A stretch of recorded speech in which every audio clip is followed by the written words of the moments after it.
Écoute, homme de Dieu. Je désire que nous puissions implorer la plénitude de l'Esprit au travers de ces chants.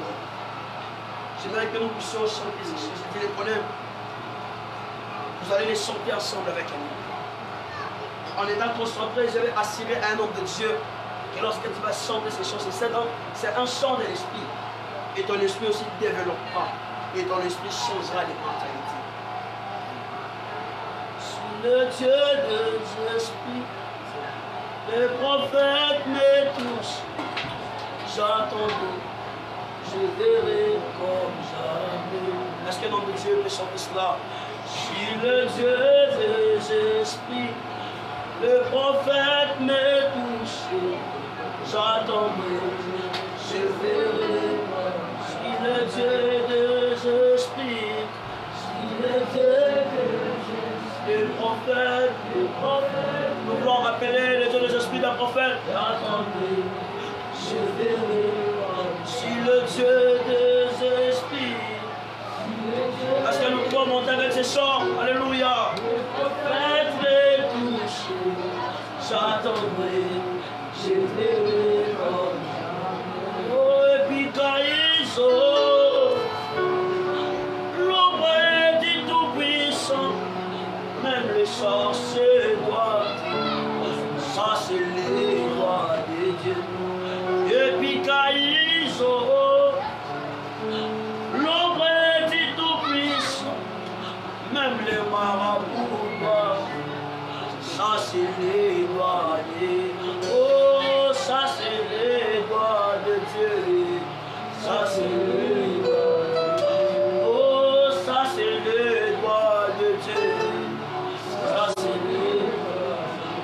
Yahweh, ça c'est les doigts de Dieu, ça c'est les doigts enseigner.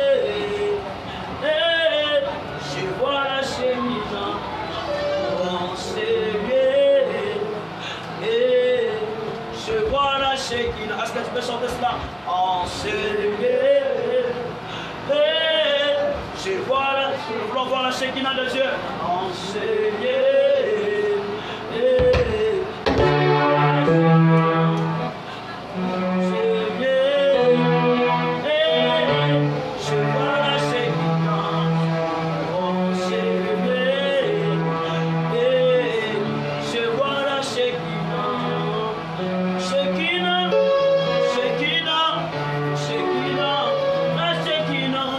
Oh, je la vois, enseigner, je la vois.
Est-ce qu'il y a quelqu'un qui commence à prier?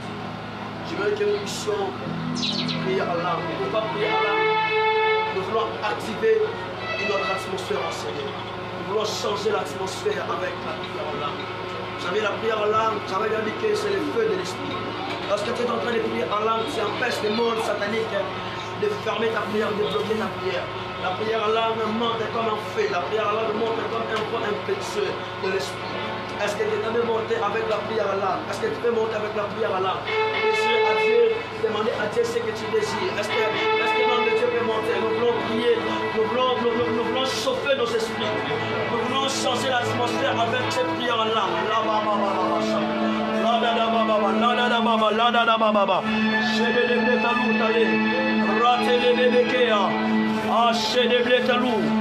Alléluia, alléluia, alléluia. Shedebetea, Etaramake, Radebletalou Shake, Adubletalea Kadabane, O Shabaya, O Sadabaya.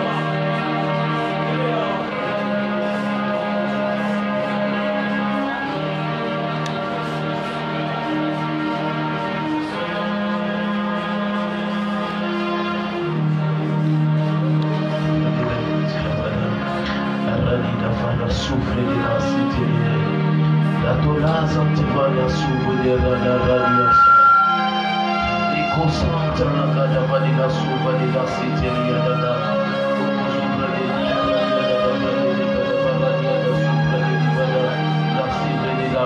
j'aimerais que là où nous sommes, que nous nous lèvons.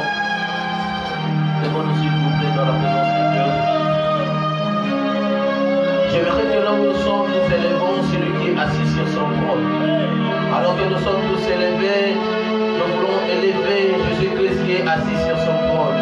Le maître des esprits et des prophètes, celui qui gouverne tout esprit, celui qui est élevé au-dessus de tous les noms. Il est le maître de tout le maître. Il est le roi qui engendre les rois. Il est l'alpha et l'oméga. Il est la confiance des croyants. Il est la bouche des prophètes. J'aimerais que nous tous nous acclamons très fort pour Jésus. Acclamons très fort et commençons à l'élever. J'aimerais que pendant que tu es en train d'acclamer pour Jésus, commence à l'élever. Élève Jésus-Christ par ces acclamations. Pendant que nous sommes en train d'acclamer, que le nom de Jésus-Christ soit élevé. Que la personne de Jésus-Christ soit élevée.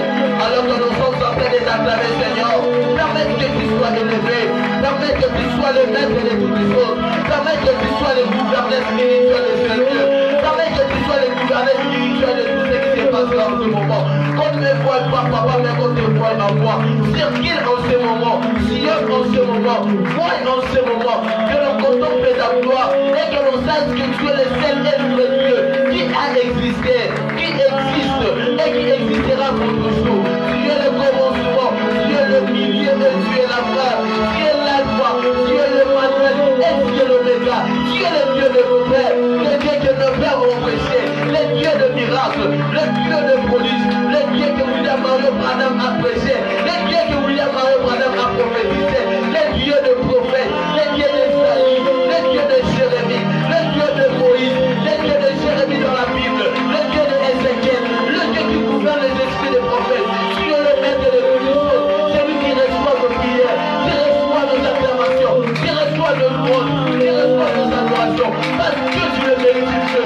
C'est des lèvres au-dessus de nous. Nous élèvons, nous entendons, papa, afin d'élever Jésus.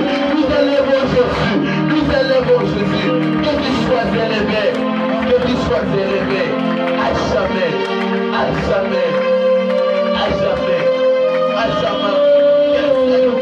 Que Jésus te soit élevé en ce moment. Karamanila sopranila seta, Namanila, Karasitila. J'aimerais que nous laissons ce moment en train de Balma de Dieu. Qu'il soit le maître de toutes choses. Nous avons donné pour à Dieu. Nous avons dit à des seigneurs, en train de nous laissons ce moment. Que tu gouvernes ce lieu. Que tu sièges dans ce lieu. Prions le nom de Dieu. Alléluia. Madame Maria, la chef de femme. Madame Maria, la chef de femme. La passion, Madame Maria. Madame Maria, la chef de femme. Rabbi Rabbi, la chef de femme.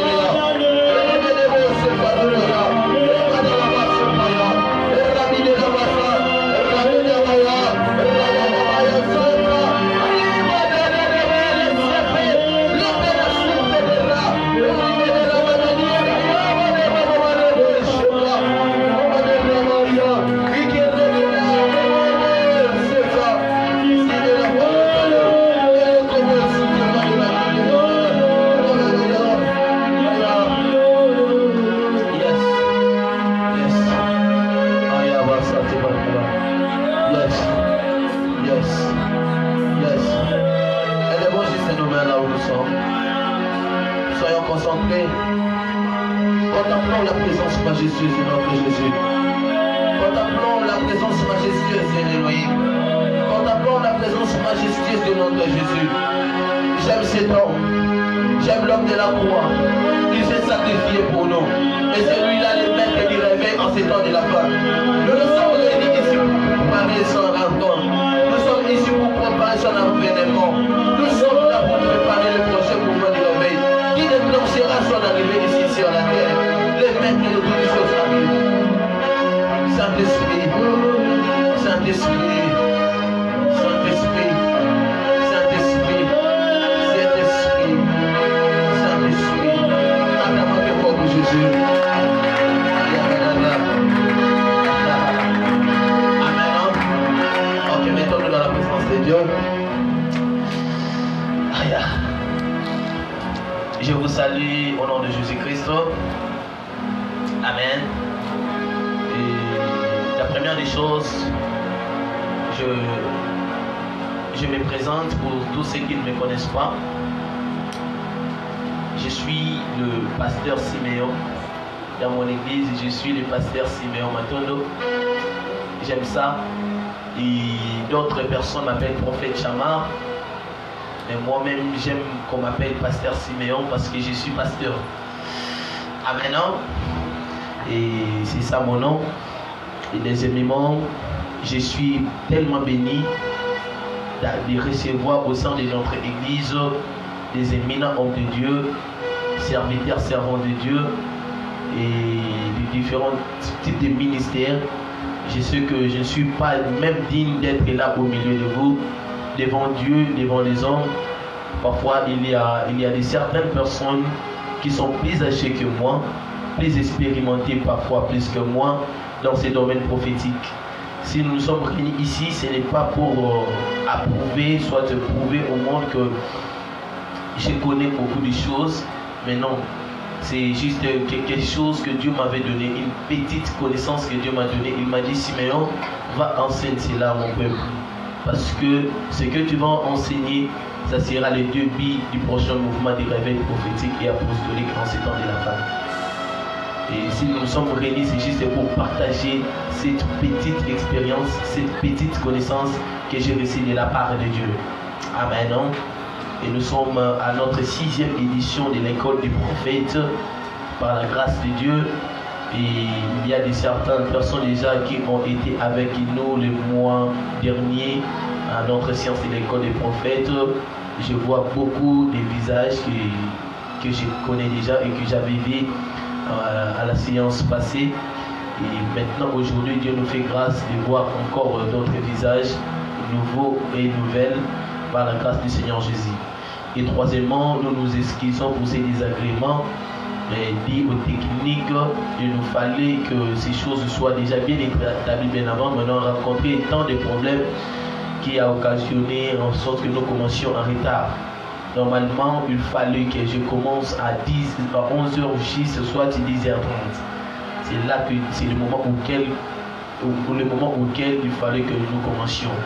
Mais rien n'est tard. Je présente mes sincères excuses auprès de vous. Veuillez, s'il vous plaît, chers hommes de Dieu, femmes de Dieu, recevoir nos sincères excuses. Amen. Et j'espère que demain et le lendemain aussi, cela ne se reproduira plus. Amen. Et nous pouvons acclamer plus fort pour Jésus.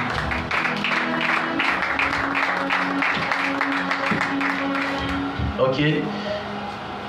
Sans plus tarder, nous allons entrer dans notre vif du sujet que nous nous sommes réunis ici pour cela. Nous sommes à l'école du prophète et de la spiritualité. Je sais que beaucoup de personnes ont vu des critiques sur les réseaux sociaux. Comment est-ce que les gens nous ont taxés des sorciers, des magiciens par rapport à ces formations, par rapport au thème intitulé qui pour d'autres personnes pensent que c'est une chose à l'initiation sorcellerie ou cabale, mais ils ne savent pas c'est plus que même la sorcellerie et les cabales. Amen, amen. Parce que la spiritualité christique est plus forte que la spiritualité satanique. Amen. Nous servons un vrai Dieu. Notre Dieu que nous servons, c'est un Dieu original. Si vous savez très bien la source des diables, les diables n'ont rien de nouveau qu'il a créé dans le monde. Tout ce que les diables fait, toutes les bronzes que les diables a payé engendré, que ce soit la cabale, la rose croix, Maïkari, toutes ces fonctionnalités-là, ils ont réussi cela de la part de Dieu. La Bible déclare que mon peuple est détruit parce qu'il manque la connaissance. Quelle connaissance maintenant est-ce que nous avons la Bible? Amen. Non? Comment est-ce que Dieu peut dire que mon peuple est détruit parce qu'il manque la connaissance? Mais normalement, nous avons des Bibles, on a des livres que nous méditons, mais ils disent que mon peuple est détruit parce qu'il manque la connaissance. C'est quel type de connaissance? C'est parce que nous sommes trop bibliques, mais nous ne sommes pas spirituels. Amen. Non? Alors, ce que nous ne savons pas, c'est que c'est la spiritualité qui engendre le matériel. Avant qu'une personne soit bénie, avant que la bénédiction arrive chez une personne, cela commence d'abord dans le monde spirituel. Amen. Hein? C'est dans le monde spirituel même qu'on reçoit des ministères. Vous remarquerez que la Bible déclare dans le livre de Jérémie, chapitre 1, Dieu dit à Jérémie, et dès le sang de ta mère, je t'avais déjà établi prophète. Or, dès que Jérémie était dans le sang de sa mère, il n'avait pas d'abord la forme humaine. Il n'était pas d'abord un humain. Amen, amen. Ça veut dire qu'il vivait d'abord dans le monde des esprits. Or, dans le monde des esprits, il avait déjà reçu son ministère. D'où, dans la vie, d'abord, avant que nous naissions, avant que nous devenions ce que nous sommes aujourd'hui, tout commence d'abord par la spiritualité. Mais aujourd'hui, je vais vous parler, pendant tous ces 5 jours, on va essayer de parler en profondeur en ce qui concerne ces domaines prophétiques.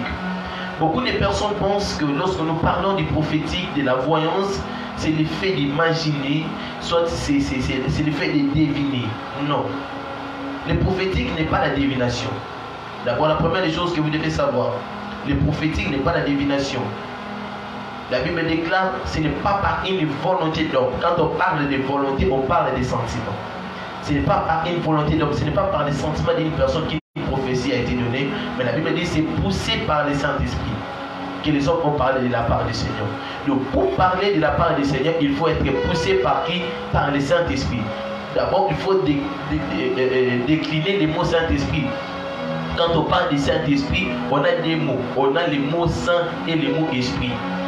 Donc pour opérer avec le Saint-Esprit, pour opérer dans les dons de la prophétie, il faut être saint et aussi être esprit. En étant esprit, cela veut dire étant un homme spirituel. Est-ce que quelqu'un me comprend? Amen, amen. Ça veut dire pour exercer dans le prophétique, il vous faut être un homme spirituel. On ne grandit jamais dans le prophétique, soit on ne pète jamais dans le prophétique en étant un homme physique.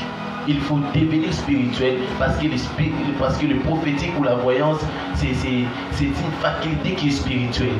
C'est un domaine, c'est un phénomène qui se passe en esprit. C'est la raison pour laquelle que vous priez pour en avoir.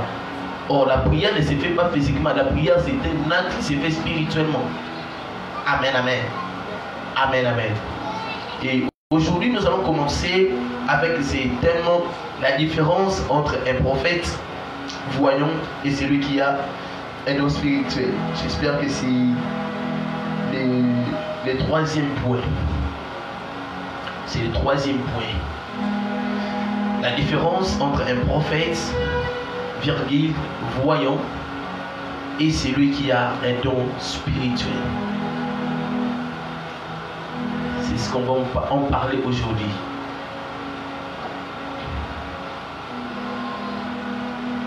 La différence entre un prophète, un voyant et celui qui a un don spirituel. La première des choses, on va expliquer sur les prophètes. Premier point, écrivez le prophète. Aujourd'hui, je serai d'abord théorique.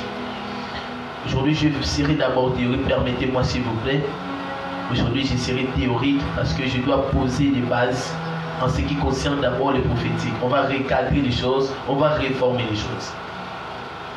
Alors, pour que je décolle, pour que j'entre dans la pratique des choses, d'abord, vous devez comprendre. Aucun professeur ne fait passer son élève au tableau sans avoir lui apprendre la matière. Maintenant, je dois d'abord vous apprendre la matière en question et après cela, je vous ferai passer au tableau. Ok. Exode chapitre 18, le verset 19, écrivez le verset biblique. Je vais expliquer d'abord le mot prophète.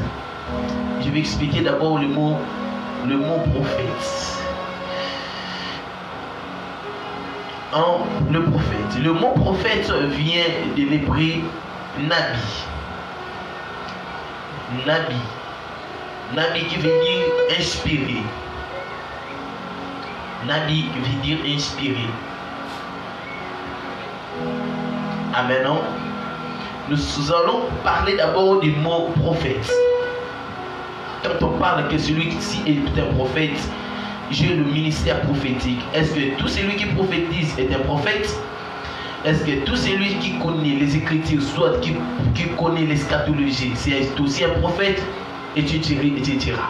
C'est aujourd'hui qu'on va essayer vraiment d'en comprendre en grosso modo.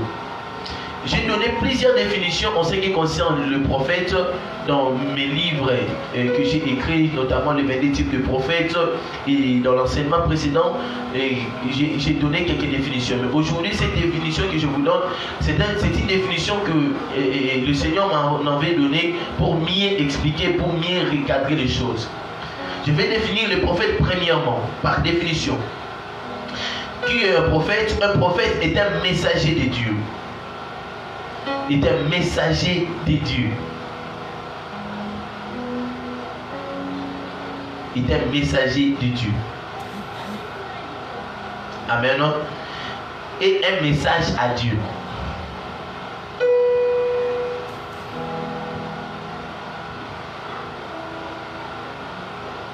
Ok. Je vais essayer de l'expliquer.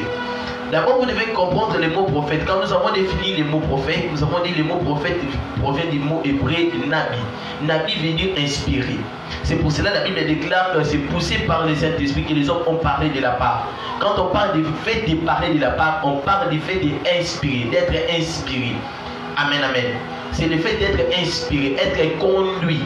Ça veut dire un prophète est celui qui est un inspirateur. Cela veut dire celui par qui Dieu passe pour inspirer, pour parler de la part de sa part. Dans la Bible, quand on parlait des prophètes, on ne parlait pas seulement de ceux qui prophétisaient. Mais quand on parlait des prophètes, pour mieux comprendre les mots prophètes, on doit comprendre les mots prophètes dans le livre d'Osée chapitre 12 et verset 14.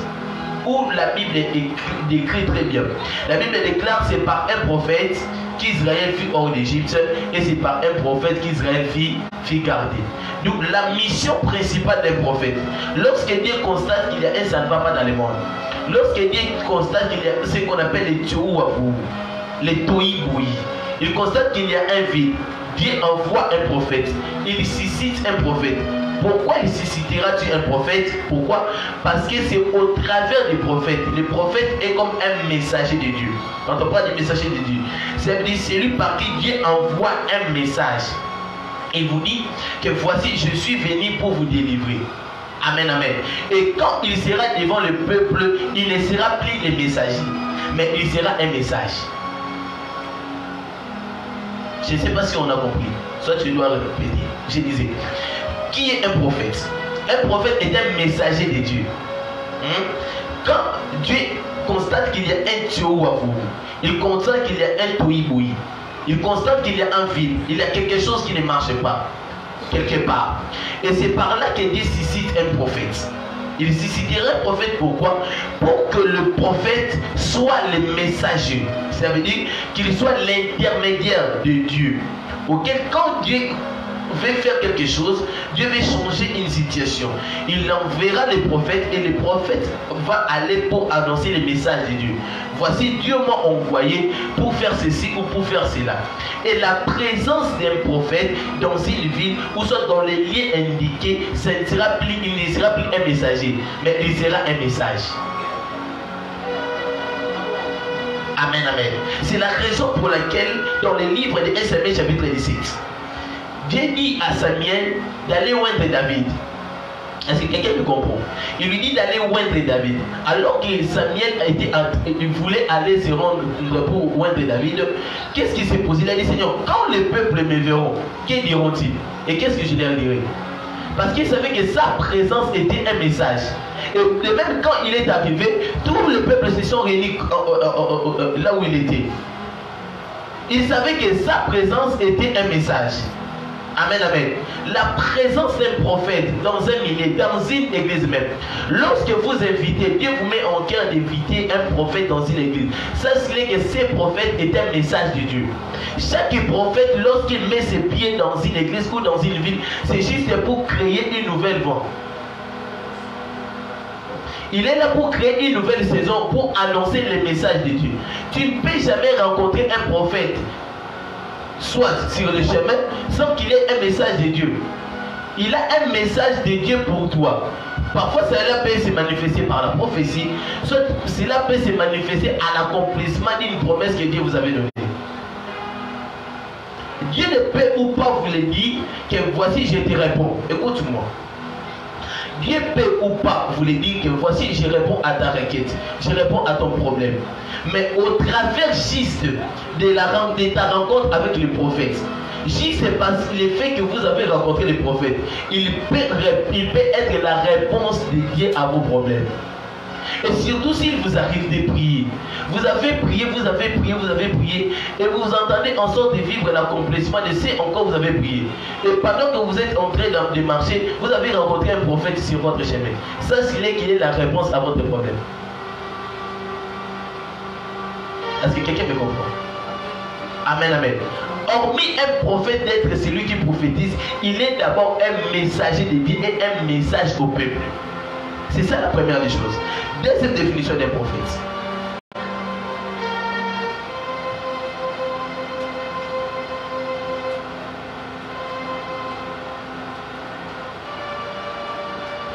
Un prophète était l'interprète des langages cachés de Dieu.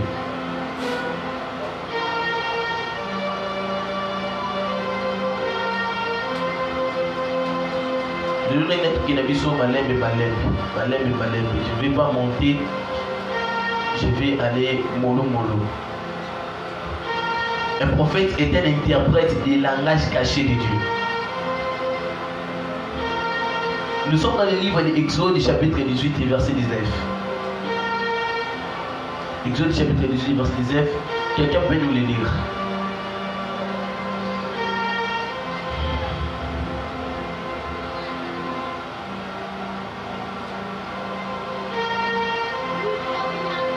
Exode chapitre 18,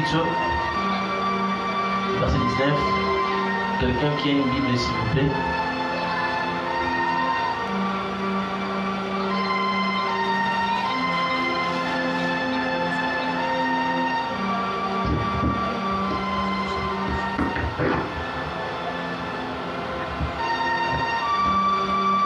Exode chapitre 18.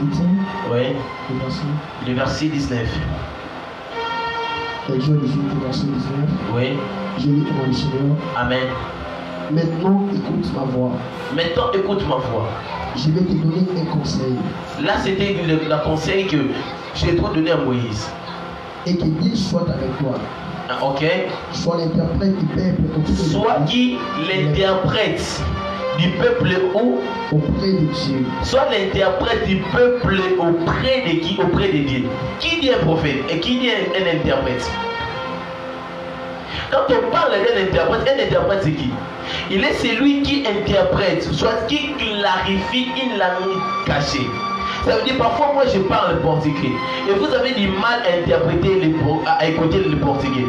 J'aurais besoin de celui qui maîtrise le portugais et qui sera capable d'interpréter ce que moi je suis en train de dire. Cela veut dire que quand on parle que Moïse, le fait que Moïse soit l'interprète du peuple auprès de Dieu, ça veut dire que Dieu n'écoute pas les langages du peuple. Cela veut dire que quand nous prions, Dieu n'écoute pas. Alors pour que Dieu écoute nos prières, il faut passer par le canal d'un prophète. Et c'est le prophète qui sera l'interprète de tous nos cris envers Dieu.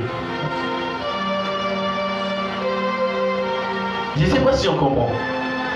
C'est la raison pour laquelle que le peuple criait à Moïse et Moïse allait vers Dieu. La Bible dit 2 Chroniques chapitre 20, le verset 20. Confiez-vous à Dieu et vous serez affermi. Mais à ses serviteurs, les prophètes, vous réussirez. Pourquoi la réussite est entre les mains du prophète? C'est parce que quand vous vous confiez au prophète, le prophète sera là comme un intercesseur. C'est pour cela que tout prophète doit être un intercesseur. Le prophète sera là comme un intercesseur. C'est celui qui intercédera auprès de, c'est lui qui intercédera de vous auprès de Dieu. Amen, amen. C'est pour cela que le vrai prophète par excellence s'appelle qui? Jésus. Est-ce que quelqu'un me comprend? Jésus est l'intermédiaire de nous et Dieu. Et maintenant, le prophète est l'intermédiaire de Jésus-Christ et le peuple. Oh. Est-ce que quelqu'un me comprend? Le langage du peuple, écoute-moi. Quand nous crions à Dieu, nous poussons nos cris à Dieu. Pour que Dieu réponde à nos prières, il suscite un prophète. Lorsque Dieu vous a établi dans une ville, il vous a établi dans un quartier. Et surtout pour ceux qui ont écouté la voix de Dieu, Dieu parfois te dit, va construire une église dans un tel quartier, dans une telle avenue. Ça, c'est que l'avenue auquel tu es allé pour bâtir l'église, c'est l'avenue auquel depuis l'éternité, c'est l'avenue auquel Dieu avait désigné pour que tu y sois et pour que tu sauves la ville en question. Est-ce que quelqu'un me comprend?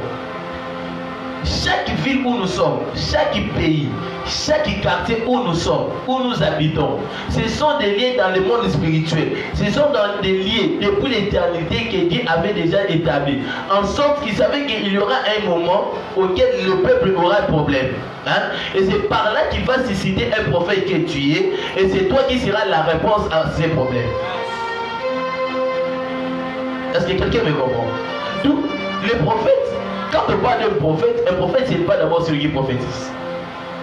On comprend d'abord que quand on t'appelle un prophète c'est une charge. C'est une charge que vous êtes en train d'assumer. Vous êtes là, vous serez capable d'interpréter les langages de Dieu. Pourquoi interpréter? Parce que tous les langages de Dieu, tout ce que Dieu parle est toujours en bégaiement. Savez-vous que Dieu bégaye? Ok. Je peux avancer. Est-ce que je peux avancer? Pourquoi est-ce que Moïse était un prophète? Vrai ou faux? Mais moi je vous dis que Moïse n'était pas un prophète.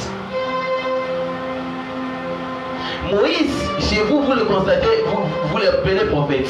Moïse n'était pas un prophète. Moïse était un Dieu. Mais Moïse avait besoin d'un prophète. Exode du chapitre 7, le verset 1. Qu'est-ce que la Bible dit? Je t'enverrai qui ton frère Aaron pour être ton prophète. Parce que Moïse était Dieu. C'est la raison pour laquelle dans le livre de Nombres chapitre 12, la Bible dit quoi? Lorsqu'il y aura parmi vous un prophète, c'est par des visions ou des anges que je me révélerai en lui. Mais Moïse n'est pas un prophète. Il est mon serviteur. Je lui parle bouche à bouche.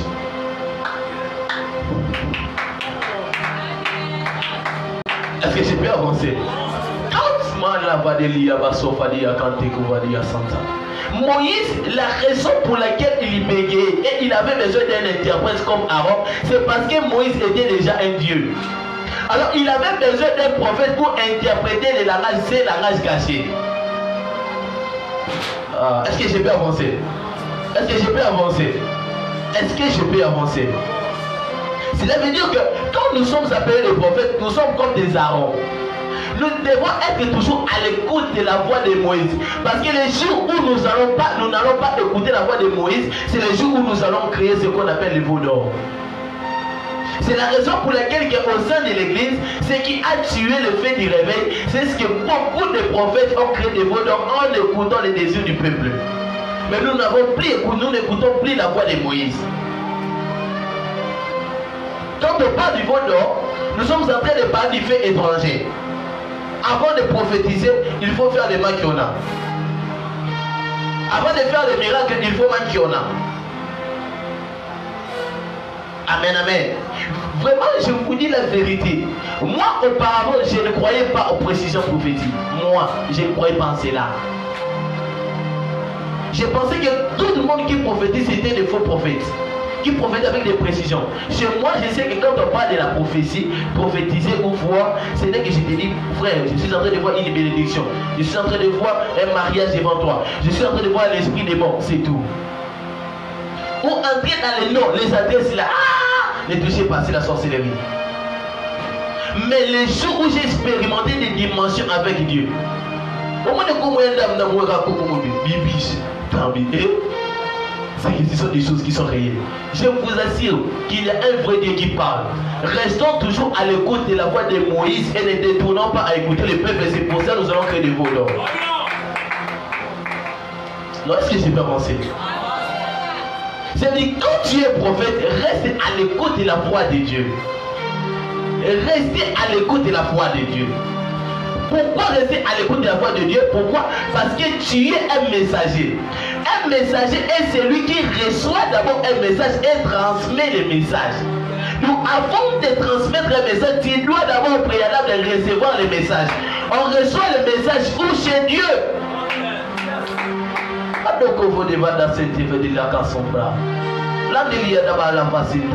Ça fait mal, il y a beaucoup de personnes qui prophétisent mais qui n'écoutent pas la voix de Dieu.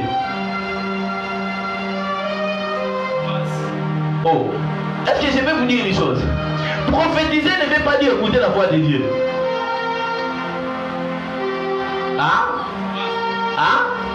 Parce que la prophétie c'est un don. La prophétie c'est un don. Lorsque vous priez à Dieu, Dieu vous donne les dons. Les dons s'attachera à vous. Les dons commenceront à s'exercer. C'est le don qui va vous conduire. Fais ceci, fais cela, dis ceci, dis cela. Mais le Dieu du don ne peut ou pas être là. C'est pour cela que vous pouvez voir Saoul, l'onction n'était plus là, mais l'onction royale était toujours là. Il se peut que tu reçoives l'onction, mais le Dieu de l'onction n'est pas là. Il se peut que il se peut que vous ayez de l'huile entre vos mains, mais la bouteille de l'huile n'est plus avec vous. Dieu est comme la bouteille qui contient de l'huile. Il sécurise votre onction, il sécurise votre don. Après certains moments, si vous avez trébuché, automatiquement la bouteille se casse. Et vous pouvez rester avec de l'huile entre vos mains, mais la bouteille n'est plus avec vous. C'est la raison pour laquelle vous pouvez prophétiser, mais sans le Dieu de la prophétie. Parmi les signes pour constater que vous êtes en chemin de perdition, c'est lorsque tu prophétises beaucoup, mais tu n'as pas le temps d'écouter la voix de Dieu. Est-ce que quelqu'un peut le dire la dernière fois qu'il a écouté lui-même la voix de Dieu? Quand on parle de prophétie, prophétiser c'est quoi? De dire au faveur d'eux. Tu es en train de parler d'eux. Tu es en train d'exercer les dons pour édifier, pour consoler. Alors tu n'es pas en train de te consoler toi-même, mais tu es en train de consoler les autres. Si je peux avoir un très bon amen. Je peux avoir un très bon amen.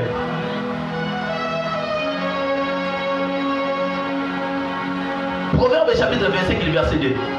Écoute, Proverbe 25, verset 2. Je suis toujours là dans la deuxième définition. Proverbe 25, verset 2. Verset 2. Je me rends Seigneur. Yes. La gloire de Dieu. Allez-y. La gloire de Dieu, c'est de cacher les choses. Oh, la gloire de Dieu, c'est de cacher les choses. La gloire du roi, c'est de sonder les choses. La gloire de Dieu, c'est de cacher les choses. Et la gloire du roi, c'est de sonder les choses. Dieu tire sa gloire lorsqu'il cache les choses. Le savez-vous? Que tout message que nous recevons de la part de Dieu, ce sont des messages qui sont codés. Quand vous recevez des messages de Dieu, tous les messages qui proviennent de Dieu, qui viennent de Dieu, ça ne sera que des messages qui sont codés. Pourquoi? Parce que c'est sa gloire. Dieu tire sa gloire lorsqu'il cache les choses. Maintenant, pourquoi il cache les choses? Parce qu'il a besoin des prophètes pour sonder les choses qui sont cachées. Est-ce que je peux avancer? Est-ce que je peux avancer? C'est la raison pour laquelle on dit que la gloire de Dieu c'est de cacher les choses, mais la gloire des rois c'est de faire quoi? De sonder. Quand on parle de sonder, ça veut dire le fait d'essayer de comprendre les choses qui sont cachées dans le cœur de Dieu. Quand tu es un prophète, tu dois être capable en mesure de sonder le cœur de Dieu pour recevoir des messages. En d'autres termes, qui est celui qui prophétise? Qui est celui qui parle de la part de Dieu? Il est celui qui entre dans le cœur de Dieu qu'on appelle le conseil de Dieu et tire les messages prophétiques. Quand il va dire qu'on son frère, il a cette radio. Est-ce que j'ai pu avancer? Est-ce que j'ai pu avancer? Dans le cœur de Dieu, tous les messages que nous donnons, quel que soit dans les visions, quel que soit dans les songes, quel que soit dans tous les domaines, ce sont des messages qui sont cachés dans le cœur de Dieu. Maintenant, il faut des prophètes qui peuvent s'élever et entrer dans le cœur de Dieu et tirer des messages. Alors pour y devenir, il faut être un prophète. Est-ce que je peux avancer? Est-ce que je peux avancer? C'est par là que nous allons vite comprendre que quand on est un prophète, tu dois être en mesure d'interpréter les langages cachés de Dieu. C'est pour cela, parmi les signes, pour reconnaître que vous êtes un prophète, vous serez en mesure même d'interpréter les anges facilement. Ce sont des signes qui prouvent que vous êtes appelé à être un prophète. Parce que vous allez vite comprendre que tous les messages que nous recevons, quel que soit dans les visions ou dans les songes, ce sont juste des messages qui nécessitent une interprétation. Pourquoi? Est-ce que j'ai pu avancer? Dieu occasionne ces choses pour donner l'importance aux prophètes. Il y a des certains problèmes, et surtout écoutez-moi, il y a des certains problèmes qui se trouvent dans au sein de nos églises. Ce sont des problèmes auxquels Dieu lui-même crée cela, afin de te valoriser. Oui? Est-ce que je vais dévoiler quelques secrets? Écoute-moi. Si tu es en bonne alliance avec Dieu, la Bible dit, vous me servirez et je vous bénirai. Comment est-ce que Dieu va te bénir? Dieu nous bénit juste au travers d'eux. Comment est-ce que ça se fonctionne? Ça se fonctionnera comme ça. Il s'avérera à un certain moment, il y aura une femme qui sera frappée par la famine. Elle n'aura qu'une petite farine ainsi qu'une petite vase d'huile. Hein? Elle aura un problème. Et ce problème nécessite celui qui a l'onction de la multiplication qui s'appelle Élie. Alors, après un certain moment, il y aura un jour, le serviteur Élie sera enflammé. Vrai ou faux? Quand il sera enflammé, il aura besoin de manger. Alors, qu'est-ce que Dieu fait? Dieu prend la solution d'Élie, il les met entre les mains de la femme. Et la solution de la femme entre les mains d'Élie. Quand Dieu fait en sorte que vous recevez beaucoup de problèmes, beaucoup de cas dans votre ministère, ce n'est pas parce que vous êtes spécial, c'est parce qu'il a déposé la clé de votre prière entre les mains de celui que tu veux prier.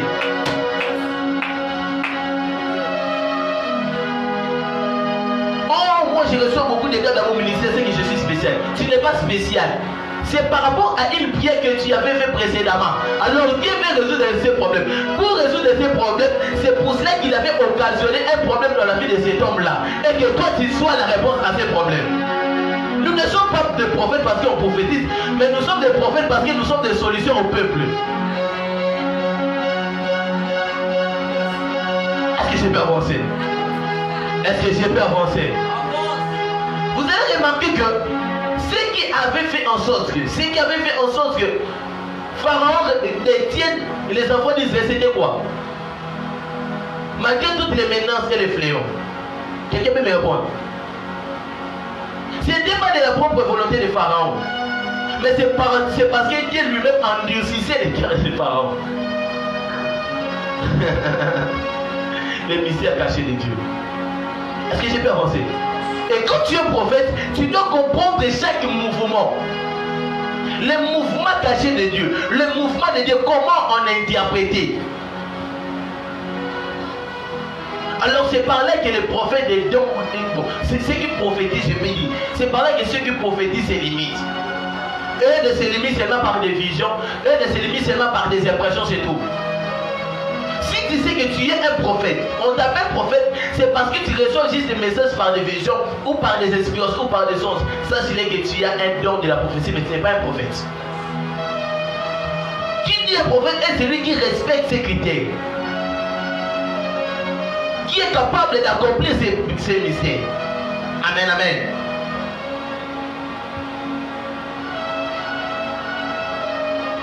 On va passer les dimensions d'un prophète. 1.2, les dimensions des prophètes. Je suis en train de parler des dimensions d'un prophète en termes de paroles, en termes de messages. La façon dont Dieu parle à un prophète. La façon dont Dieu exerce à un prophète. Il se manifeste à un prophète. Quand tu es prophète, tu dois accomplir ces points. La première dimension où Dieu se manifeste à un prophète, c'est la dimension qu'on appelle Néum. Néum, c'est N-E. Comment on appelle ça? L'accent? L'accent? Oui. Batanga. Apostrophe. Oui, c'est ça, non? N-E apostrophe U-M. Néum.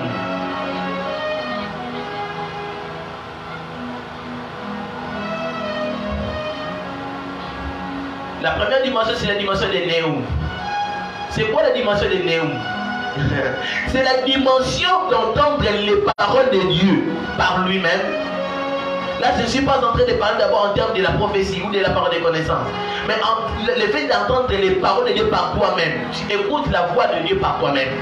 La Bible dit dans le livre de Jean chapitre 10, verset 10. Oh, non, Jean chapitre 10, c'est verset 11 ou 9 comme ça. Où la Bible dit, mes brebis entendent ma voix. Il n'a pas dit mes prophètes entendent ma voix. Il a dit mes brebis entendent ma voix. Là, ce n'est pas dans la dimension de la prophétie, mais c'est la dimension du dialogue d'un chrétien envers son Dieu. Est-ce que quelqu'un me comprend? Il y a une différence entre prophétiser et écouter la voix de Dieu. Le fait d'écouter la voix de Dieu, où Dieu t'instruit par toi-même. Il te dit, mon fils, fais ceci, fais cela. Voici le projet que j'ai pour vous. Voici, va vers droite, va vers gauche. Là, c'est la dimension de Néum. La dimension auquel Dieu s'adresse à toi-même. Dieu te parle. Invoque-moi et je te répondrai et je t'annoncerai des choses cachées que tu ne connais pas. Ce n'est pas prophétiser, mais c'est la dimension de la conversation avec Dieu. La dimension auquel parfois tu peux songer, tu peux recevoir des songes, tu peux recevoir des visions, tu peux écouter la voix de Dieu même au travers de la Bible. Et surtout quand vous priez sur une chose, tu pries Dieu, que Dieu te réponde. Ayez l'habitude de prier toujours avec vos Bibles. Il se peut que Dieu vous réponde au travers de votre Bible. Est-ce que quelqu'un me comprend? Est-ce que quelqu'un me comprend? Moi, le premier jour que j'ai reçu mon appel, je l'ai reçu dans la Bible. J'ai prié, et l'Esprit de Dieu m'a dit, je peux dire une inspiration, m'a poussé d'ouvrir la Bible. Alors que j'ai ouvert la Bible, je suis tombé dans le livre d'Ésaïe, chapitre 49. C'est là que réside mon appel. Et par là, j'ai senti non. Ce qui est écrit ici, c'est ce qui me concerne. Amen, amen. Amen, amen. La dimension de Néum, c'est la dimension auquel Dieu s'adresse à toi-même. Par exemple, quand Moïse écoutait la voix de Dieu, il écoutait la voix de Dieu, Dieu lui disait, va faire ceci aux enfants d'Israël. Fais-les ceci, il est ceci, il est cela. Est-ce que là, on peut l'appeler une prophétie? Ce n'est pas une prophétie. Il parlait de la part de Dieu. C'est ça que dans la Bible, on voit à plusieurs fois, on a écrit, ainsi parle l'Éternel, ainsi parle l'Éternel, ainsi parle l'Éternel. Ainsi parle l'Éternel, ainsi parle l'Éternel, là, c'est la dimension de Néum. Dieu dit à Esaïe, Dieu dit à Esaïe, Dieu dit à Esaïe. C'est la dimension de Néum. C'est la dimension de Néum que tu peux écouter la voix de Dieu et Dieu t'envoie. Est-ce que je peux avancer? Dieu te dit, mon fils, je t'ai appelé. Voici, tu vas faire ceci, tu vas faire cela. Va vers droite, va vers ceci, fais cela. C'est la dimension de Néum. Et quand vous priez plus à Dieu, et vous avez besoin que Dieu vous réponde, Dieu ne vous répondra pas au travers du nom de la prophétie. Dieu vous répondra au travers du Néum. La façon dont il va vous parler tête à tête. Vous-même, il te dit, mon fils, ceci, c'est là, ma fille, ceci, c'est là. Alors que l'église arrive dans la dimension de Néum. Pourquoi? Parce que nous sommes les brebis du Seigneur. Si je suis le brebis du Seigneur, je vais écouter la voix de Dieu. Amen, amen. Amen, amen. Et deuxième dimension, c'est la dimension de Oraculum. Oraculum.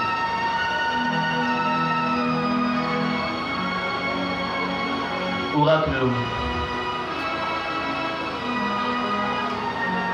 4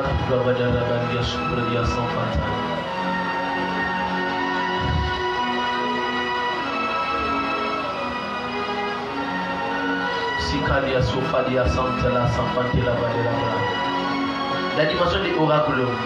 Oraculum, c'est un mot latin qui me fait juste parler de l'oracle. On a trop entendu de parler de l'oracle du Seigneur. C'est quoi l'oracle de Dieu? Qu'est-ce dit-on de l'oracle? C'est quoi l'oracle? L'oracle, c'est la dimension par laquelle Dieu se décide de vous bénir ou d'accomplir quelque chose. L'oracle, c'est juste ce qu'on appelle la décision finale de Dieu.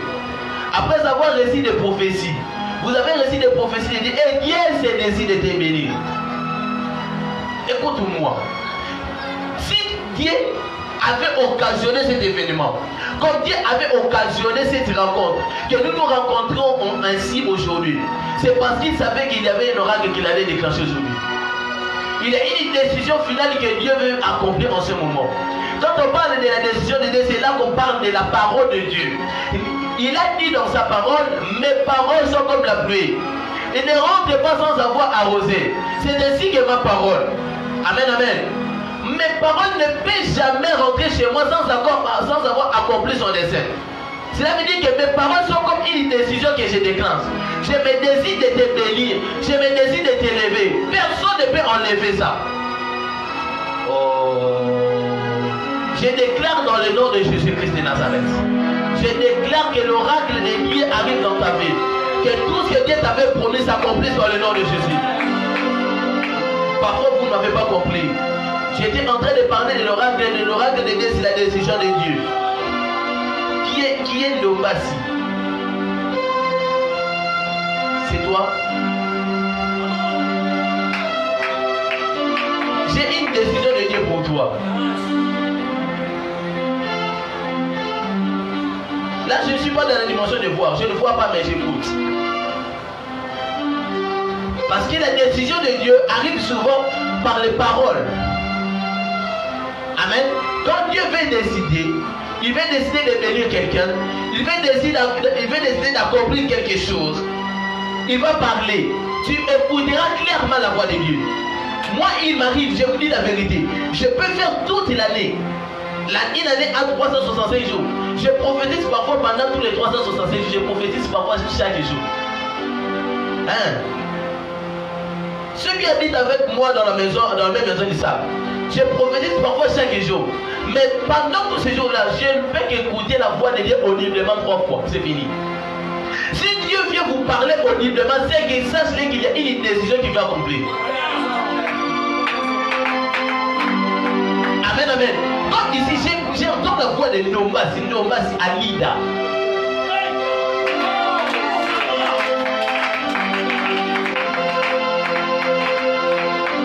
Est-ce que je peux avancer? Est-ce que je peux avancer? J'arrive, ne vous en faites pas. Il y a une décision de Dieu que j'enseigne d'abord. Le ciel est grandement ouvert. Allez, avancez pour vos enfants d'arrière sans ça. Et quand Dieu te parle ainsi, mon frère, ma soeur, ne doute pas dans cela. Il peut te parler même au travers d'un prophète. Dieu t'envoie un prophète. Tu avais des problèmes, tu avais prié pour ton problème, pour ton ministère. J'ai rencontré un prophète à la session passée. Je lui ai dit que je suis en train de voir des problèmes liés à ton église. Tu es en train de prier à Dieu que Dieu résout ces problèmes. Il y a une diminution de l'effectif dans ton église. C'est ainsi m'a parlé le Seigneur. À partir de maintenant, ton église va augmenter en termes numériques. Amen, amen. Ok. Et après des semaines, il m'appelle, il m'a dit, papa, je ne sais pas ce qui se passe dans mon église. Je lui ai dit, ce n'est pas moi, mais c'est Dieu. Parce que ton temps était arrivé. Le temps de Dieu, c'est le temps de l'oracle, le temps de l'oracle. Je déclare dans le nom de Jésus que ce temps arrive dans ton ministère. Donc, sous les paroles prophétiques que Dieu a mis dans ma bouche, je déclare que le temps de Dieu arrive dans ta vie au nom de Jésus.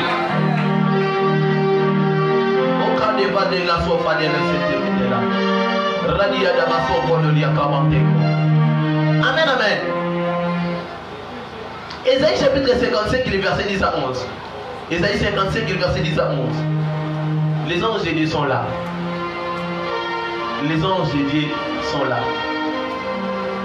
Les anges de Dieu sont là. Oh, nous qui avons mis comme moi, bien parce que l'onction est grandement. La connexion est grandement ouverte. Isaïe chapitre 55, les versets 10 à 11. Isaïe 55, les versets 10 à 11. J'ai le nom du Seigneur. Amen. Comme la pluie et la neige descendent des cieux. Yes. Et les croix ne retournent pas sans avoir arrosé. Ok. Plante sans avoir donné de la semence au semeur et du pain à celui qui mange. Ainsi en est-il de ma parole qui sort de ma bouche. Elle ne retourne point à moi sans effet, sans avoir exécuté ma volonté et accompli mes desseins. Bien-aimé, cher prophète, quand tu entends la voix de Dieu dans la dimension de l'oracle de l'homme, quel que soit qu'on avait déclenché la mort dans la vie de quelqu'un, quand tu entends la voix de Dieu dans la dimension de l'oracle de l'homme, ne vous en faites de rien. C'est la dimension auquel le prophète peut être ici. J'ai dit que Dieu s'est décidé de faire un miracle mani. Oh. Amen, amen. L'argent va apparaître. J'en suis sûr parce que j'ai écouté Dieu dans la dimension de l'oracle de l'homme. La dimension de l'oracle, quand Dieu se décide, il accomplit. Mon Dieu n'est pas un menteur, il n'est pas un fils de l'homme pour se repentir de ce qu'il dit. Tout ce qu'il dit finit toujours par s'accomplir. C'est la dimension de l'oracle de l'homme. Est-ce que je peux décider sur la vie d'un prophète dans ce moment auquel ton ministère ne marchait pas, les choses ne marchaient pas, votre finance était bloquée? Je déclare dans le nom de Jésus, je déclare dans le nom de Jésus que Dieu résout ces problèmes au nom de Jésus. Alors que tu vas sortir en ce lieu, il y aura des changements de ton ministère, il y aura des changements dans ta vie, les choses vont évoluer, le monde parlera de toi, les réseaux sociaux parleront de toi. Au nom de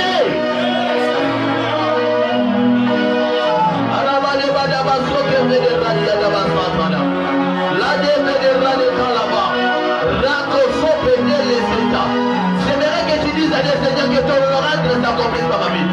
Prie pendant 30 secondes en langue. Prie pendant 30 secondes en langue. Quel est son gosopa? Qui est quand tout a levé là? Rêve calo sokalaya. Elle est de bobo bobo soka. Radea bobo yo. Soka.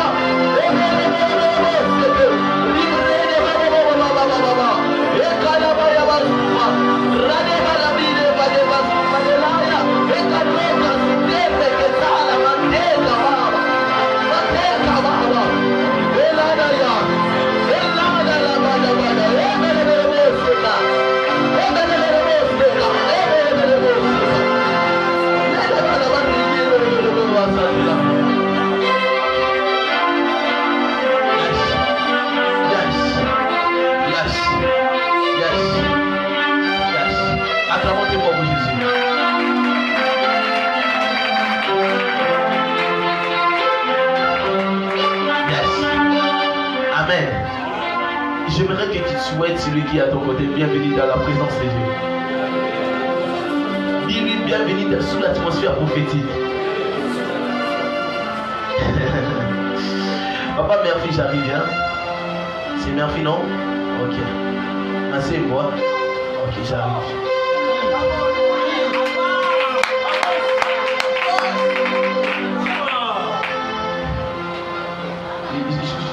Je suis en train d'écouter la voix de Dieu.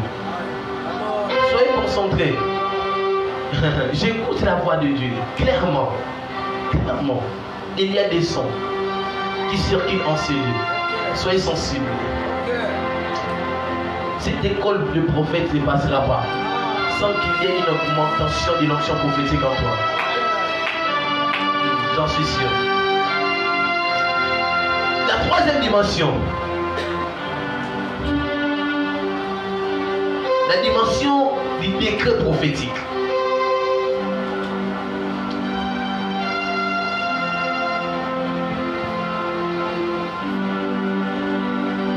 C'est la dimension du décret prophétique. Le décret prophétique. Ici, ce n'est plus un problème de Dieu actuellement. Dans le domaine du décret prophétique, ce n'est plus Dieu, mais c'est le prophète. C'est quoi le décret prophétique? Ce sont des paroles que le prophète parle et Dieu les réalise. Hein? Ce sont des paroles que le prophète parle et Dieu les réalise.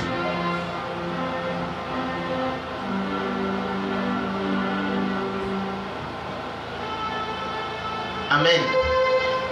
Pour mieux marcher dans le prophétique, vous devez comprendre les trois temps de Dieu. Écoute-moi l'église. Si tu veux grandir dans le prophétique, tu veux mieux opérer dans le prophétique, il faut comprendre les trois temps de Dieu. Les trois mouvements de Dieu. Quels sont les trois mouvements de Dieu? Il y a un moment auquel Dieu sera derrière toi. Il y a un moment où Dieu est avec toi. Et il y a un moment où Dieu est devant toi. Quand Dieu est derrière toi, il est là pour te défendre contre tes ennemis. Quand il est avec toi, il est là pour tes capacités. Quand il est devant toi, il est là pour que quand toi tu parleras, il lui va accomplir. Est-ce que quelqu'un me comprend? Écoutez, prenons vite 1 Roi chapitre 17, le verset 1. 1 Roi 17, le verset 1.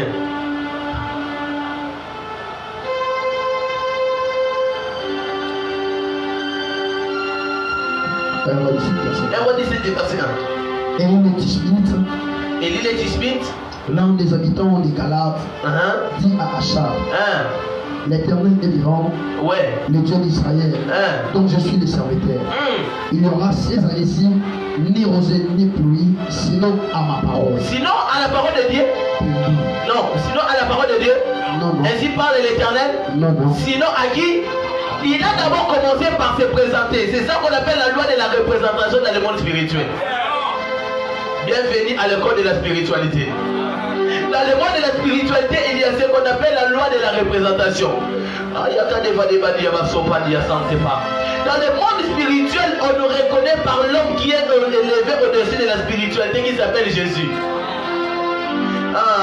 Il a dit l'Éternel Dieu des armées. Il a d'abord commencé par présenter l'Éternel Dieu des armées. Quand il présente les dieux des armées, en d'autres termes, il veut dire quoi? Il veut dire sous la source d'où moi je proviens.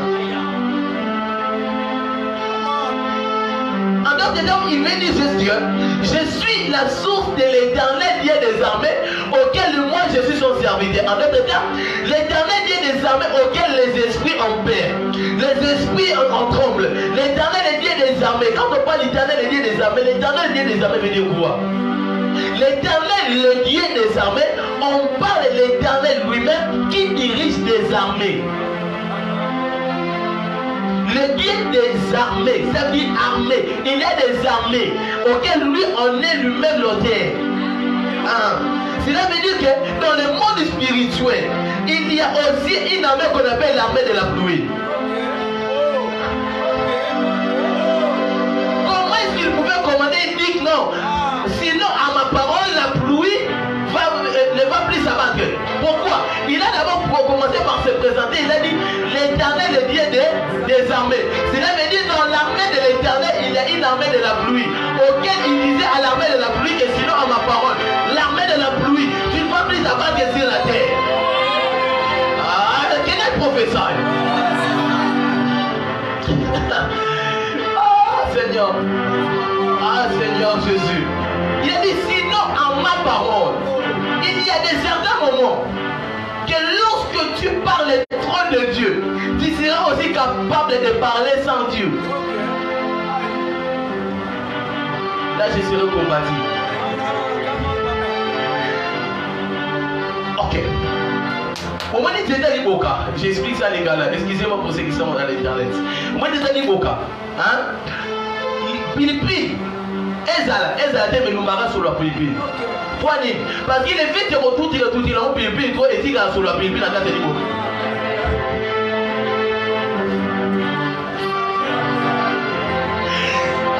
Seigneur, quand tu parles le trône de Dieu, il y a ce qu'on appelle une option de Dieu qui reste dans le bouche. C'est ce qui nous permet aussi de parler aussi sans l'appui de Dieu et Dieu le réalise. Parce que dans nos bouches, quand nous recevons l'option prophétique, nous portons les divins dans nos bouches.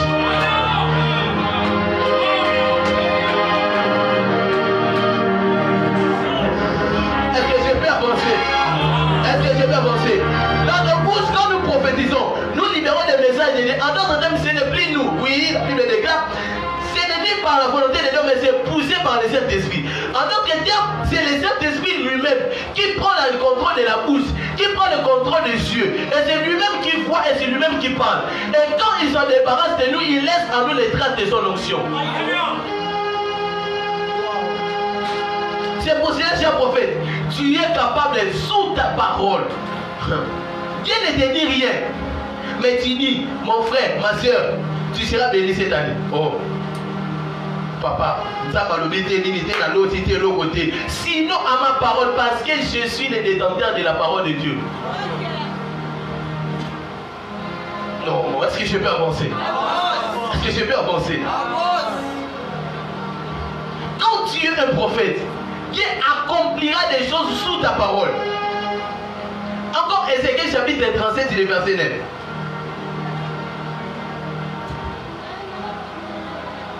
Ézéchiel 37, verset 9.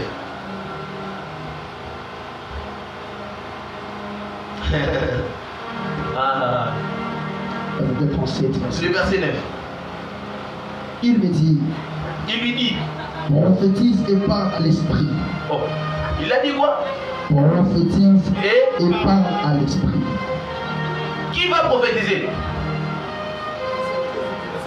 Hein? Ézéchiel. C'est Dieu qui va prophétiser? Non, non. C'est possible par le Saint-Esprit, non? Mais comment est-ce qu'il lui doit prophétiser sans Dieu? Dieu lui dit prophétise et parle. Prophétise par ta parole, prophétise et parle. Il est possible aussi de prophétiser sans Dieu. Yes. Là, je ne parle plus de parler, mais de prophétiser sans Dieu. Amen, amen. Parce que nous portons les différents. Amen, amen. Quatrième dimension, c'est la dimension de la prophétie. C'est ici que beaucoup de personnes se sont appelées des prophètes. C'est cette dimension.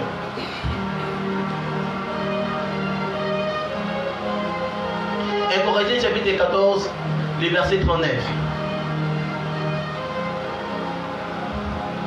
1 Corinthiens 14, le verset 39.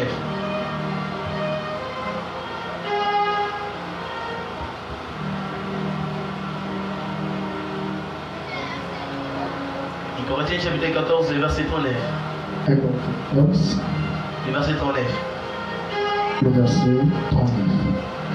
Ainsi donc, frère, ouais, aspirons au don des prophéties. Au don de la prophétie. On parle du don. Là, on ne parle plus du ministère, du nom du décret. Mais on parle du don. Aspirer au don de la prophétie. Amen, amen.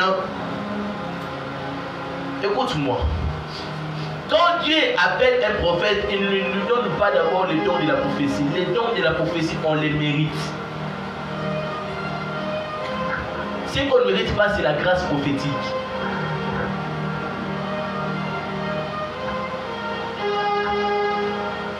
Je peux avancer. La grâce prophétique, c'est quoi?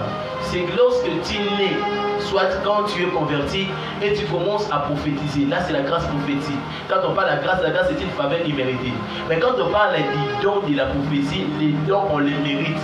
Tu dois faire des sacrifices, tu dois prier, tu dois faire des jeûnes pour mériter cela. Écoute-moi, il se peut que tu sois prophète sans prophétiser. Il se peut que tu sois appelé prophète mais sans prophétiser.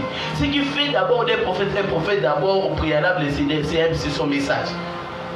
C'est le message qu'il apporte au peuple. Le don de la prophétie sert à édifier, consoler, exhorter, comme on les connaît. Le don de la prophétie sert à orienter quelqu'un. Tu orientes quelqu'un. Donc, quand Dieu appelle un prophète, il lui donne les dons de la prophétie pour accompagner juste son ministère, c'est tout. C'est comme on nous envoie à l'armée, on nous envoie à la guerre, on nous donne des armes, les armes pour nous aider. C'est comme aussi les dons de la prophétie. Les dons de la prophétie, c'est juste une arme que Dieu donne à un prophète pour accomplir sa mission. Est-ce que quelqu'un me comprend? Amen, amen. Mais ce n'est pas ces dons-là qui fera de toi un prophète. Ce n'est pas tout le monde qui a une arme et qui est appelé à être un soldat. Puisque nous pouvons voir aujourd'hui, on voit aujourd'hui des criminels. Ils ont des armes blanches, vrai ou faux? Leur sœur ne fait pas de militaire. il se peut que tu exerces le don de la prophétie, mais sans être un prophète. Et quand tu constates que ces choses ne t'arrivent pas dans ton ministère, tu n'es pas un prophète, tu n'as juste les dons de la prophétie, c'est tout. Alors sers-toi de ces dons par rapport à la mission que tu es appelé de faire dans les mondes. C'est fini. Alors ne vous troublez plus. Acclamons très fort pour Jésus. Et maintenant, les sortes des prophètes.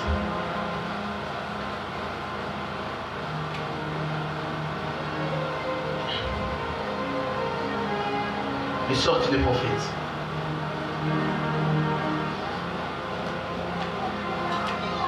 On a, au moins je ne parle pas des types de prophètes, parce que j'ai un livre auquel j'ai écrit. Si vous voulez en procurer, c'est juste à $1 seulement en PDF et $5 en papier. Là, vous allez faire la commande et demain, vous allez recevoir cela dans le bureau du secrétariat. Le livre sur les 22 types de prophètes. Là, je parle des types de prophètes. Là, il y a des chamards, des prophètes, etc. Mais ici, je parle des sortes de prophètes. On a les premiers types de prophètes qu'on appelle le prophète normal. C'est là qu'il dit prophète, et que c'est mal prophète. Et que c'est mal le prophète. Nombre chapitre 12, le verset 6. Vous allez constater que la Bible déclare, lorsqu'il y aura parmi vous un prophète, c'est par des visions ou des songes que je me révélerai en lui. Quand on parle de se révéler, cela veut dire que je vais lui apparaître. Je vais lui apparaître par des visions ou des songes pour lui confirmer qu'il est un prophète. J'espère que vous ne m'avez pas compris. Je répète. Nombre chapitre 12, verset 6. On va lire ça. Si vous avez Nombre 12, verset 6. Il a dit que lorsqu'il y aura parmi vous un prophète, c'est dans une vision ou dans un songe que je me révélerai. Quand il dit je me révélerai, ça veut dire qu'il me verra au travers des visions ou des songes que je vais me révéler pour lui dire qu'il est un prophète, pour lui prouver qu'il est un prophète. Mais il a dit pour Moïse, ce n'est pas le cas. Ça veut dire pour parler d'un prophète, un prophète, il peut recevoir son appel par des visions ou des songes. Ça veut dire, aux Alana, tu songes, tu vois, Dieu t'appelle, soit tu écoutes une voix, quelqu'un te parle, que tu es appelé à être un prophète. Là, tu es prophète. Juste un prophète. Soit dans une vision, tu es en train de te voir en train de prophétiser, soit de faire des services sacerdotaux et tout. Tu es juste un prophète. Tu es appelé, tu es un messager de Dieu. Hein? Tu as un message de Dieu auquel tu dois libérer au peuple. Tu n'es que juste un prophète. Et la deuxième dimension, c'est la dimension de Isha Elohim. Isha Elohim. Isha Elohim. Avec S.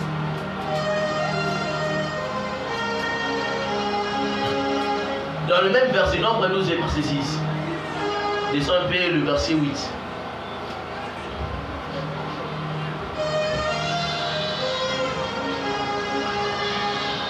Verset 8. Ok. Je lui parle bouche à bouche. Moïse est mon serviteur, je lui parle bouche à bouche. Là, il est en train de faire l'écart, la différence entre les prophètes et Moïse. Il a dit, le prophète, je me révèle en est par des visions ou des songes. Mais pour Moïse, des hommes qui appartiennent à... Écoute-moi. Quand on parle le mot de Isha Elohim, le mot Isha Elohim veut dire l'homme de Dieu. Ce n'est pas tout le monde qu'on peut appeler homme de Dieu. Appelle-lui enfant de Dieu, c'est tout. Quand on parle d'un homme de Dieu, un homme de Dieu, c'est un homme qui appartient à Dieu. Comme Moïse, il était un homme qui n'appartenait qu'à Dieu. Il a dit non, Moïse est différent de vous. Lui, je lui parle bouche à bouche. De Isha Elohim, ce sont des hommes consacrés. Ce sont des hommes qui siègent dans le conseil de Dieu. Est-ce qu'on connaît le conseil de Dieu? C'est là où les décisions se passent, les décisions du monde. C'est là où Dieu s'était réuni avec les fils de Dieu. On parle de cela dans le livre des Chants. Hein? Les fils de Dieu se réunissent. Quand on parle de ces fils de Dieu, ce sont des esprits.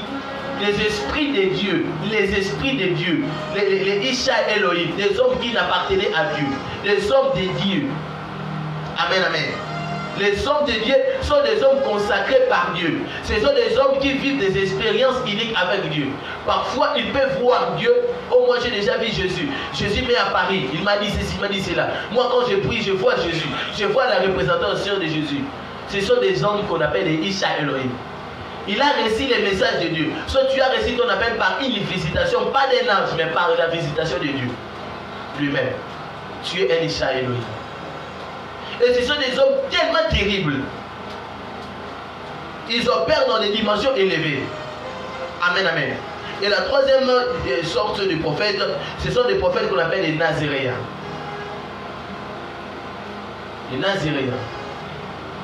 Amos chapitre 1, verset 11. Donc, bon, parce qu'on a d'autres choses qu'on doit faire.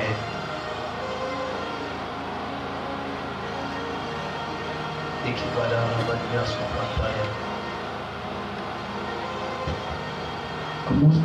Amos chapitre 1, verset 11. J'ai suscité parmi vos fils des prophètes. J'ai suscité parmi vous des prophètes. Et parmi vos jeunes hommes nazaréens. Et c'est l'avenir, c'est la conjonction, non? C'est-à-dire qu'il y a une différence entre les prophètes et il y a une différence entre les Nazaréens. Amen. Qui sont les Nazaréens? Les Nazaréens, ce sont des hommes qu'on a consacrés à Dieu. Qui sont les Nazaréens? C'est comme Samuel, un homme qui a été consacré, livré par sa mère. Sa mère l'a livré à Dieu. Ce sont des enfants auxquels, quand ils sont nés, leurs parents ont dit des choses sur eux. Il a consacré à Dieu. Il a dit, mon fils ou ma fille servira de tôt ou tard. Si ta mère ou ton père a fait déjà cette déclaration, ça c'est que tu es Nazaréen. Et ce sont des hommes uniques. Quand ils gênent, parfois Dieu peut te dire, tu ne peux pas coiffer tes cheveux. Amen. Ce sont des hommes parfois, au moins là-bas, ils laissent les cheveux bizarres comme ça. Il a des attitudes indifférentes. Ils ne vivent pas comme tous les hommes. Ce sont des hommes qu'on appelle des hommes nazaréens, des hommes consacrés à Dieu. Amen. Acclamons très fort pour Jésus. Ok. Maintenant, nous allons parler sur la voyance. La voyance. La voyance. La voyance. J'aime parler de ça. La voyance. La voyance. Je vais définir le mot voyance. D'abord, selon les dictionnaires, la voyance est une prétendue capacité, écrivez, la voyance est une prétendue capacité divinatoire à percevoir une vision et à percevoir plutôt une information, à percevoir une information dans l'espace et dans les temps. Je répète, la voyance est une prétendue capacité divinatoire à percevoir une information dans l'espace et dans les temps, en dehors de l'usage des 5 sens.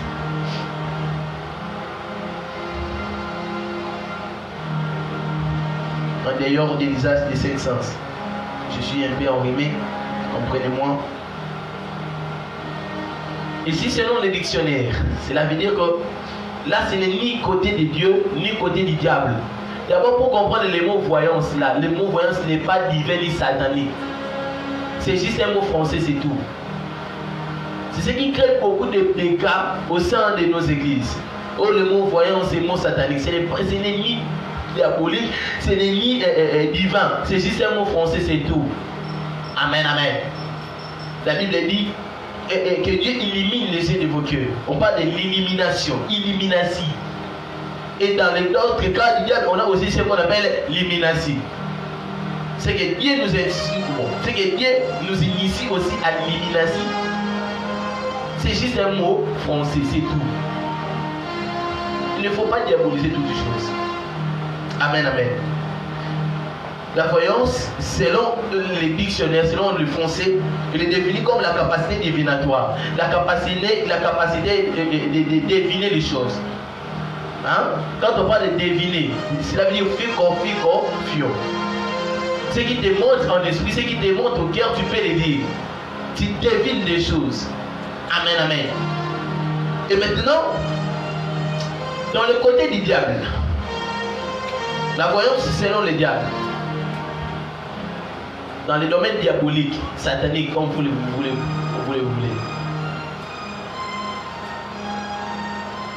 Quand on parle de la voyance, nous sommes dans le code de la spiritualité, hein? C'est la faculté de voir les choses au travers du troisième œil. La capacité de voir les choses au travers du troisième œil. Quand vous allez chercher un marabout, afin qu'il vous ouvre les yeux, on vous donnera ce qu'on appelle le troisième œil. Hein? Le troisième œil. Au moins, on a parfois ici sur ton fond. Amen. Et bien, c'est au travers de cet œil que tu vas commencer à voir les choses. Or, ces choses sont tellement défendues à Dieu. Amen, amen. Amen, amen. Et c'est ça. Dans le domaine de la voyance, en ce qui concerne le diable, comment est-ce qu'il fonctionne? Ils ont plus ou moins 5 chambres. Ils ont au moins 5 chambres. Écoute-moi. La première chambre, c'est la chambre de la chiromancie. On écrit ça chiromancie. C'est la chiromancie. La chiromancie, c'est le fait de deviner l'avenir de quelqu'un par des lignes de la paume des mains. Ça veut dire par ses lignes. Il peut te dire parfois, tu seras marié en tel âge. Hein? Tu seras ceci, tu seras cela. Je ne sais pas si on connaît ça. C'est la chiromancie. Au travers des paumes des mains, il peut voir ton avenir. Au travers des paumes des mains, il peut deviner ta vie. C'est pour cela, il a d'autres prophètes. Écoute-moi. Pour qu'il prophétise sur toi, il va te toucher par la main. Parfois, je touche mon frère, je dis, tu regardes, je dis, je suis tape-moi comme ça. 1, 2, 3. Il part et il reçoit directement des messages. C'est la science de la chiromancie.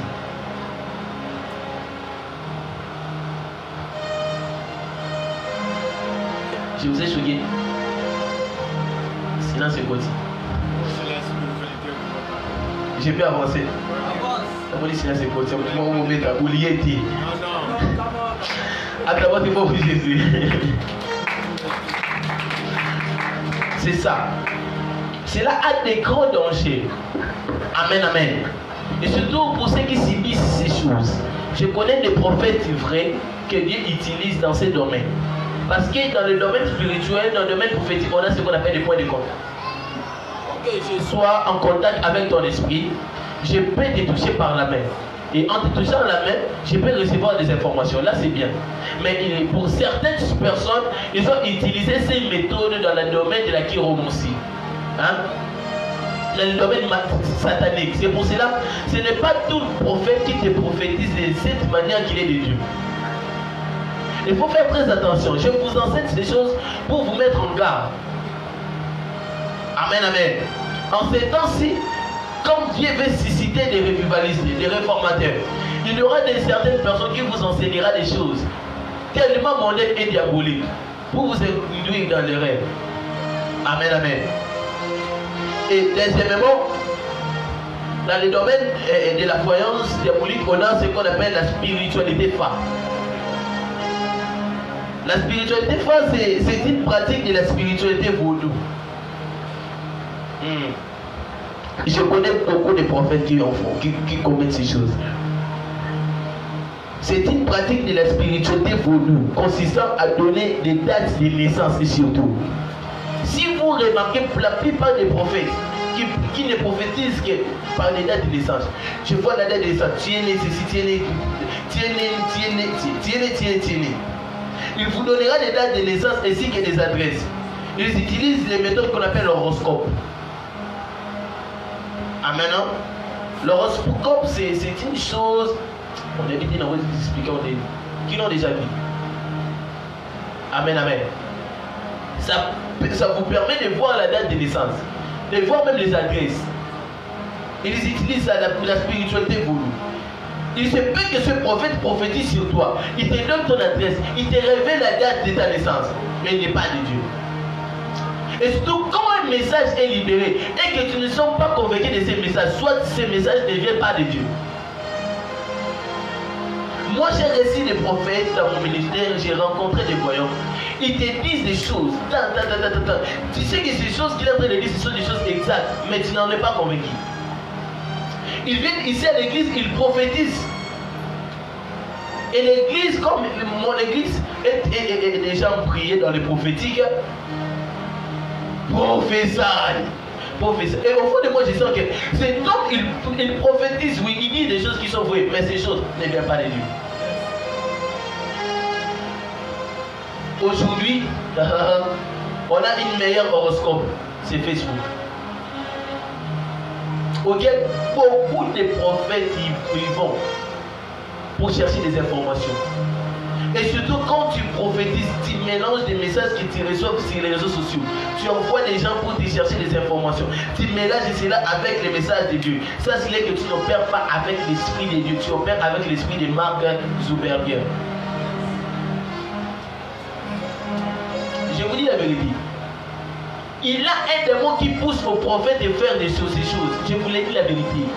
Et déjà des personnes, il peut être du matin au soir juste seulement sur Facebook. Oh non, je suis en train de chercher des prédications. Non. Il est déjà initié au Facebook. Parmi les signes pour constater que tu es initié au démon du Facebook, c'est que tu es capable de passer toute la journée. Et même arrivé au soir, tu ne dors pas, tu ne pries pas. Connecté toujours sur Facebook. Un prophète qui ne prie pas. Il ne prie pas, il ne gêne pas, mais à chaque fois, il prophétise avec des précisions. Il n'est pas dédié. Un agent de formation. Amen, amen. Amen. Oh, moi j'ai une alliance avec Dieu. Je peux ou pas prier. Cette alliance, c'est ce qui me fait voir des choses. Non. Un agent de formation. Prophète Facebooker, le 23e type de prophète. Je vous assure qu'il y a un Dieu qui parle. Moi, je vous assure qu'il y a un vrai Dieu qui parle. Confiez-vous à Dieu. Confiez-vous à des chers prophètes. Là, c'est la voix de Dieu que j'entends. Dieu m'a dit de vous dire, confiez-vous à lui. Il est la source de toutes choses. Il a dit, pourquoi mon peuple ne me consulte pas? Comme la Bible dit dans le livre d'Ésaïe chapitre 30, vous allez faire des alliances sans sa volonté. Cela veut dire qu'il a des volontés en lui qu'il cache, qu'il peut vous orienter. Pourquoi nous n'allions pas consulter la volonté de Dieu? Ce qui fait en sorte que nous ne fassions pas ces choses, c'est parce que nous sommes des fainéants. Nous aimons la facilité, nous n'aimons pas les prix à payer. Frère, il n'existe pas de prix à gagner sans prix à payer. Si tu veux gagner un prix, tu dois payer le prix. Nous ne voulons pas payer les prix. Nous, on a prié, on a cherché Dieu. On est de ces genres de prophètes qui ne prient même pas. Moi, j'ai passé toute la journée en train de prier. J'ai commencé la prière de 0h du jeudi jusqu'au 0h du vendredi.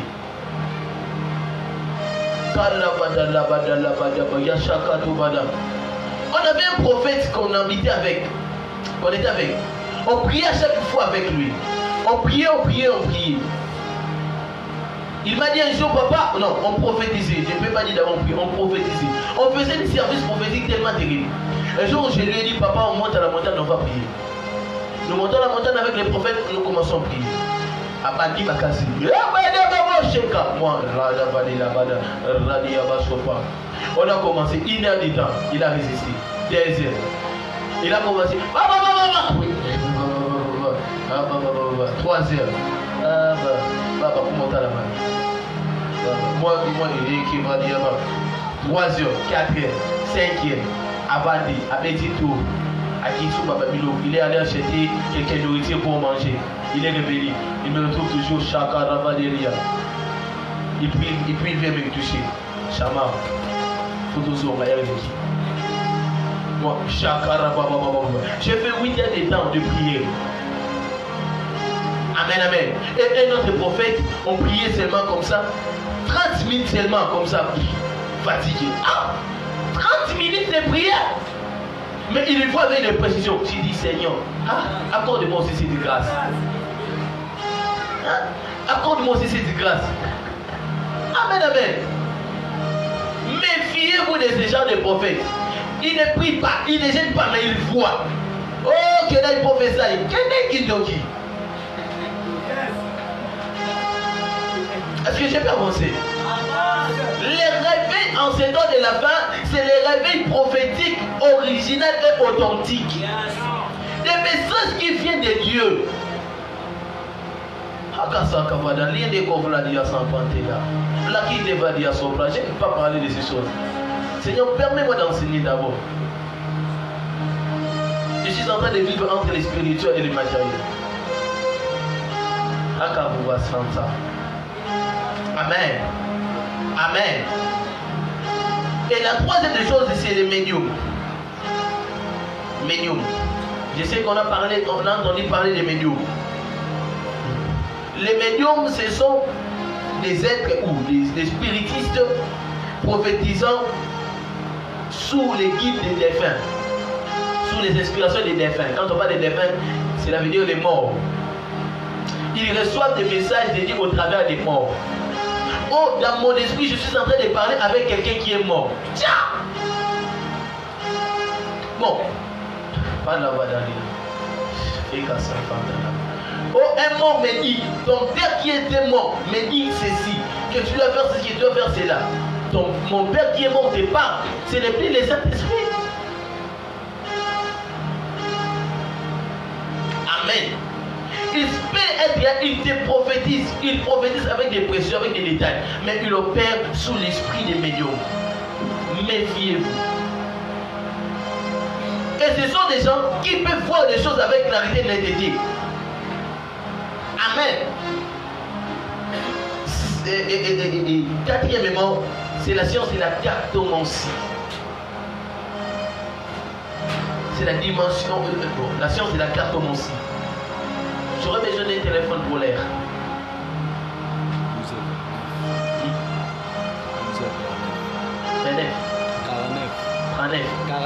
49. Alors on va un petit en retard. Hein.